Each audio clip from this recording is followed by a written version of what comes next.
Hi, and welcome to Freak Boy Runs here on week 25 of my 27-week training cycle for the Dallas Marathon 2024. Light conditions are a bit low right now. It's just after 6 a.m. and I'm about to start a somewhat short interval session, 8-kilometer repeats with 90-second rest in between, speeding up as I go along, starting out at about a 7:40 per mile pace. I'll probably end around a 7:15 per mile pace, although if I feel good, I'll pick it up a bit faster. I'm gonna put the camera away now because I don't really feel like trying to manage it while I'm running repeats.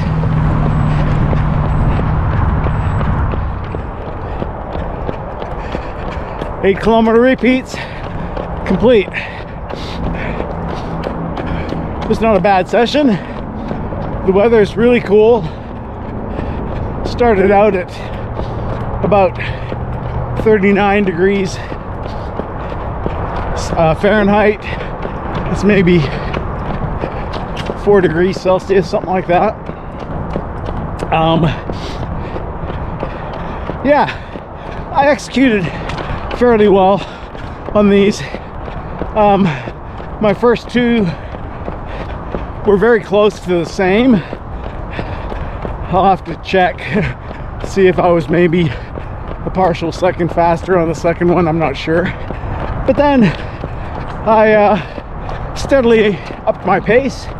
My heart rate really played ball. It stayed in zone 2 almost the entire time. First time it went out of zone 2 was right at the end of the 7th kilometer repeat, and by that time I was already doing my 10K pace, so I don't mind that it was out of zone 2 there. And then for the last kilometer I went a little bit faster than prescribed, and I was actually at my 5K pace, and I was out of zone 2 for probably at least the last half of that kilometer. But you know, I think that was a lot of that has to do with the temperature right now. It's nice and cool. I'm not overheating at all, just barely sweating, and I just did an interval session, so that says something. But yeah, no damage. I'm always a little bit nervous. I don't know why. It's been going okay, but anytime I have to do intervals, especially just 2 days after a big long run, although I love the interval sessions, I really enjoy doing them, I always get a bit nervous because it's so quick after those long runs. No worries though, done. 2 kind of smaller speed sessions left, one in week 26 and one in week 27. So most of the speed work is done, almost all of it. Just the one 14-mile long run left this coming weekend, and then I think my final long run is only 8 miles, maybe 10 at the most. I can't remember, but it's not very long. So I'm going to try to enjoy the taper. I'm going to really focus on nutrition, and one of the things I'm going to be trying to do, I normally do some sort of carb load the night before, but I'm going to try and do a 3-day carb load that's got a very prescribed amount of carbs each day. It's something that Ben and Mary from this Messy Happy did for Chicago, and a bunch of their students in our training group have done it, and everybody says it's working really well. So I think I'm going to give that a go. But that's enough for right now. I'll sign off. Probably end up picking this back up at the long run on Sunday, and we'll see you there.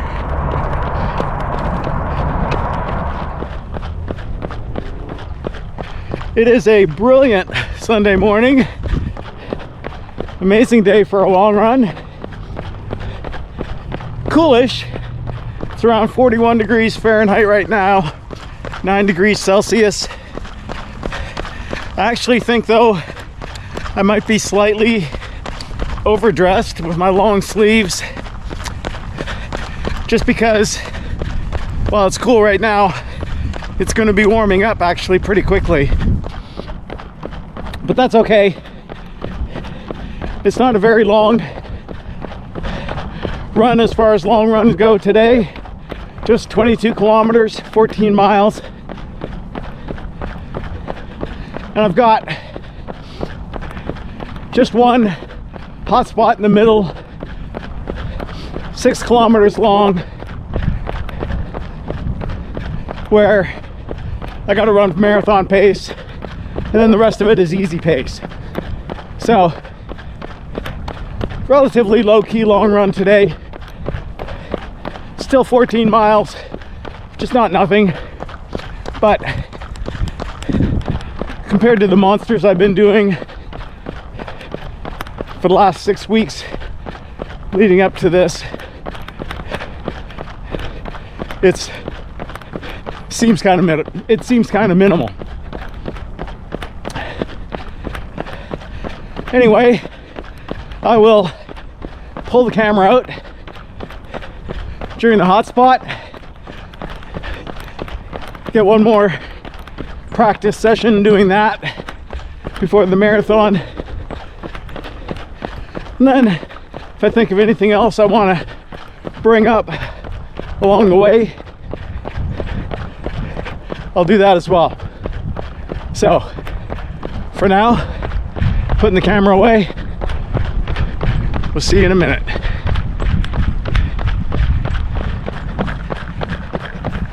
I'm about to switch from easy pace to marathon pace. One thing I wanted to actually point out more to myself than to anything else is one of the reasons it's so hard for me to run and operate the camera while running marathon pace is that normally I'm operating the camera, here we go to marathon pace.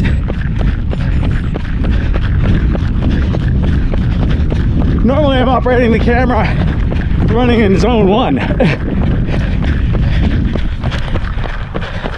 Not high zone 2 or low zone 3, which is where I'm normally at for marathon pace. And so that's like a difference of 25 heartbeats per minute. So even though my easy pace during these long runs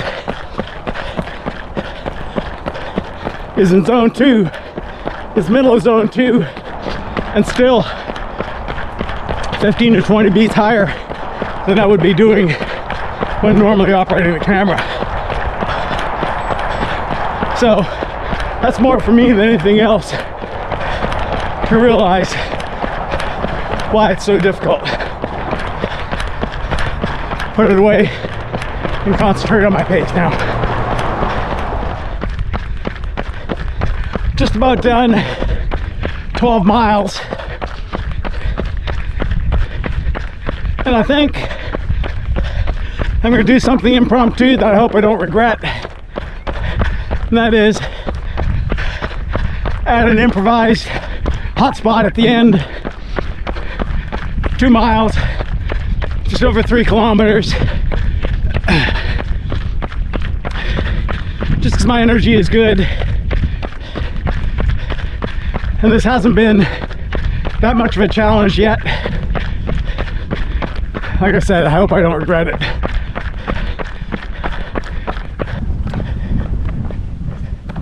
That was not too bad at all. 14-mile long run. I did turn the last 2 miles into the improvised hotspot, like I said. So that's, you know, 3+ kilometers added of hotspot. Just because I did not feel particularly challenged. It wasn't supposed to be a challenging run anyways, but I just felt like I had the space to do it and finish strong.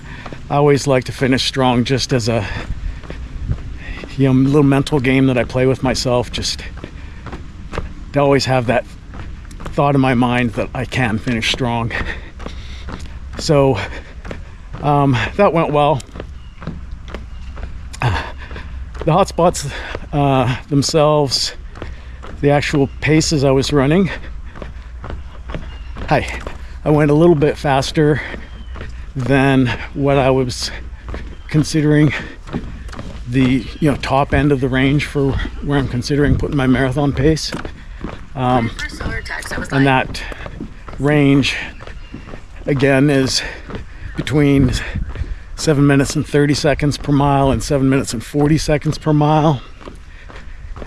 I think I'll probably start the first 5K at 7 minutes and 40 seconds per mile and then speed up from there if I feel that's appropriate. And the reason I ran a little bit faster today was one thing that I realized in the last few weeks is I was able to stay in zone, you know, the top of zone 2, maybe very bottom of zone 3 for most of the hot spots previously. And I thought I may have the capacity to, you know, just inch up into zone 3. You know, I do have that capacity. It's not that I may, I do have that capacity to inch up into zone 3 without it really having a negative impact.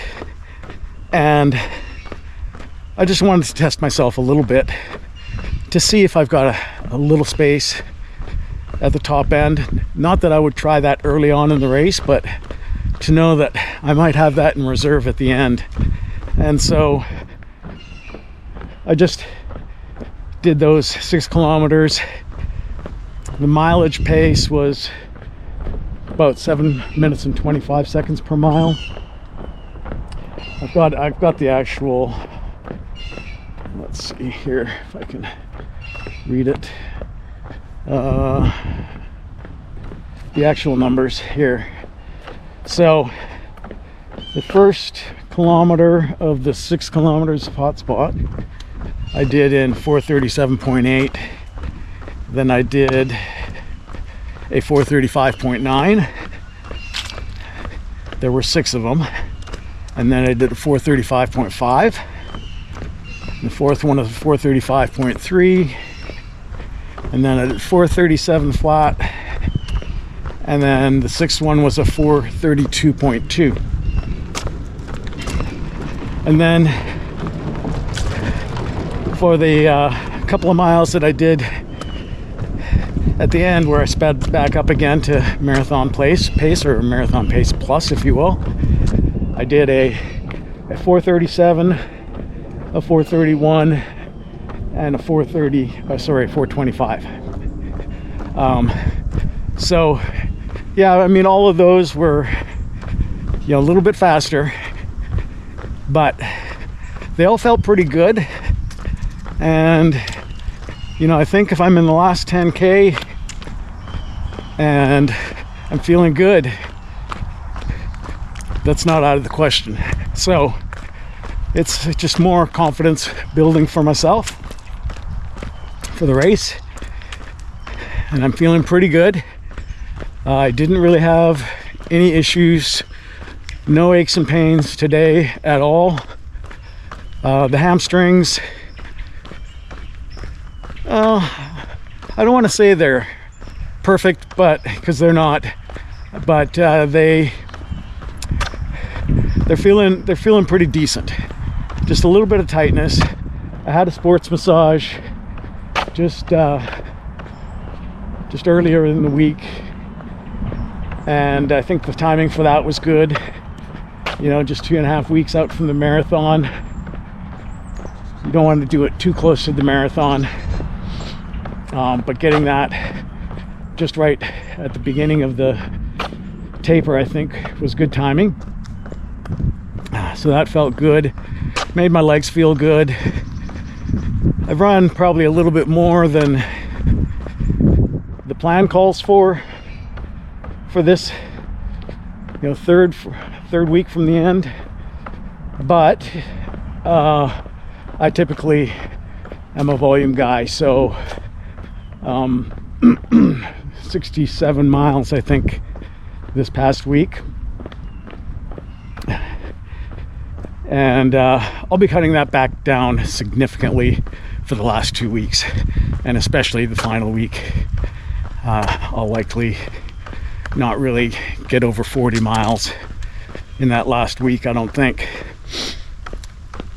Another decision I made was, and I made this decision actually last weekend after I finished that 19-mile long run, was I was wearing my Alphafly Next Percent 3s on that run, and they felt really great. And I just decided they were the best feeling for sure out of the 3 pairs that I tried in those 3 long runs in Build Block 2.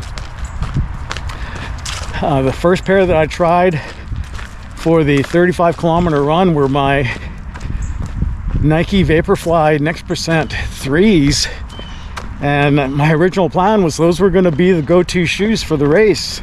They're the newest and the newest model, but I don't know, my feet didn't feel that great by the end of that run, and I just thought, okay, I'm going to try on the next run, which was the 20-mile 32-kilometer run.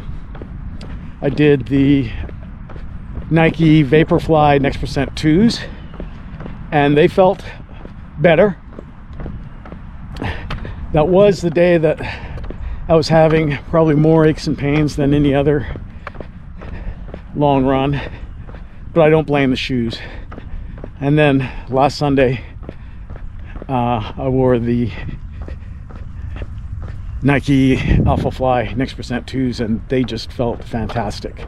So I'm going to stick with those for the race. They're actually the same shoes I wore for the Dallas Marathon last year. So that's actually part of, what I'm doing here with all of these long runs. A lot of kind of dress rehearsals, seeing what works, what doesn't, what feels good. And that was my decision with the shoes, was going with the Alphaflys. So this is the last, what you might call, proper long run. Now only 2 weeks from today is the marathon. My long run next Sunday, I think, is maybe 8 or 10 miles. No hot spots there, just 8 or 10 miles of easy pace. And then the following Sunday is the race. So it's coming up quickly. I gotta spend a lot of time in this next week thinking about nutrition, thinking about what I'm going to be eating that final week, and then also thinking about my carb loading. Let me just switch hands here real quick. My carb loading for the last 3 days. I want to say It's something like 10 grams of carbs per, what is it? Now I've already forgotten. I think it's 10 grams of carbs per kilogram per day. I have to look that up. So don't quote me on that, but I think that's what I have to do for the 3 days leading into the marathon. And from what I hear, it's pretty hard to do. You start getting bloated and just feeling like it's too much. But out of the this Messy Happy training group that I work with Ben and Mary as my coaches, including them and a lot of the people in the class for their marathons, they've tried it, and I haven't heard anyone say it didn't work. Everyone says it's hard to do, but that the results were excellent. So I'm going to take them on their word. It's going to be a bigger carb load than I've ever done before, and I'm going to give it a go. That's it for this week. So if you enjoyed this video, as usual, please do me a favor and like and subscribe. And if you care to do so, share and comment. And until next time on Freak Boy Runs, Freak Boy out.